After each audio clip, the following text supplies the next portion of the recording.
So, brothers and sisters, मेरे भाई और बहनों, I want you to turn to the first page of your Bible. मैं चाहता हूं कि आप आपके बाइबल के पहले पन्ने को निकालें।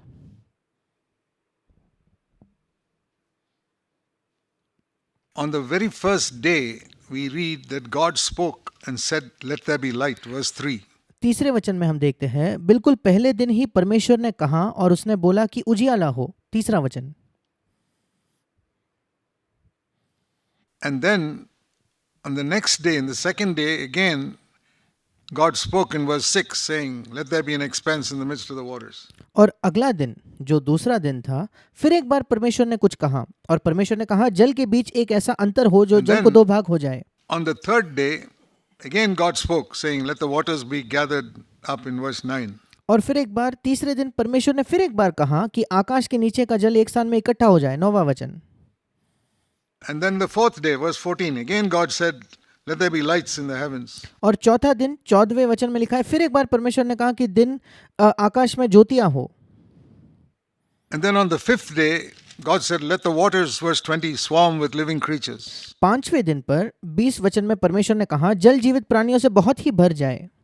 And then on the sixth day, in the first part, God said in verse 24, "Let the earth bring forth living creatures." और छठे दिन पर 24वें वचन में लिखा है, छठे दिन पर परमेश्वर ने कहा, पृथ्वी से एक एक जाति के जीवित प्राणी आ जाए, उत्पन्न हो।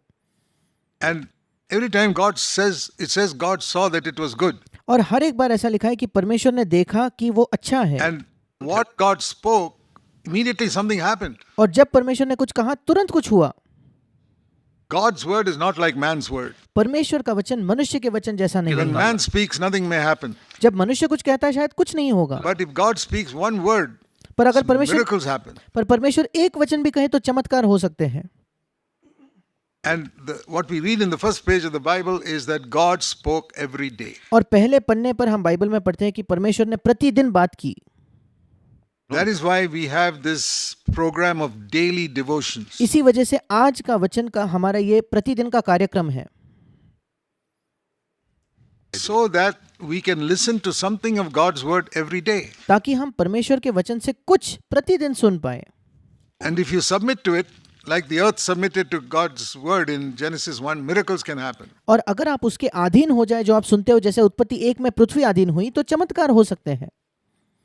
That is how the Bible begins. Bible की शुरुआत ऐसे ही होती And है। Jesus began his ministry also by saying in Matthew 4:4 और यीशु मसीह ने भी अपने सेवकाई की शुरुआत में मत्ती 4:4 ये कहते हुए किया that man can live only by every word that proceeds out of God's mouth. कि मनुष्य हर एक वचन से ही जीवित रहेगा जो परमेश्वर के मुख से निकलता है। So both these places teach us the importance of listening to God's word every day. और ये दोनों चीजें हमें सिखाती है कि प्रतिदिन परमेश्वर के वचन को सुनने की अहमियत, उसका महत्व।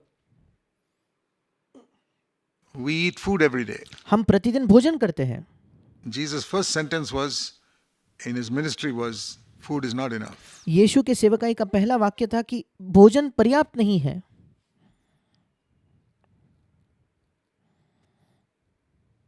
You need God's word. आपको परमेश्वर के वचन की भी आवश्यकता है। Please listen to these daily devotions और इसलिए कृपया आज का वचन दिन प्रतिदिन के डिवोशंस को and सुनें submit to it, और उसके अधीन हो जाए and may it change your life. और उससे आपका जीवन बदल जाए। Let's pray. आइए हम प्रार्थना करेंगे। Heavenly Father, स्वर्गीय पिता, as these dear brothers and sisters listen to the daily devotion, जब ये प्रिय भाई और बहन इन डेली डिवोशंस आज का वचन सुनते हैं, we pray miracles would happen in their life just like in Genesis 1. हम प्रार्थना करते हैं जैसे उत्पत्ति 1 में हुए वैसे उनके जीवन में चमत्कार हो। प्रभु, Pray in Jesus' name. यीशु के नाम से मांगते हैं, Amen. आमीन।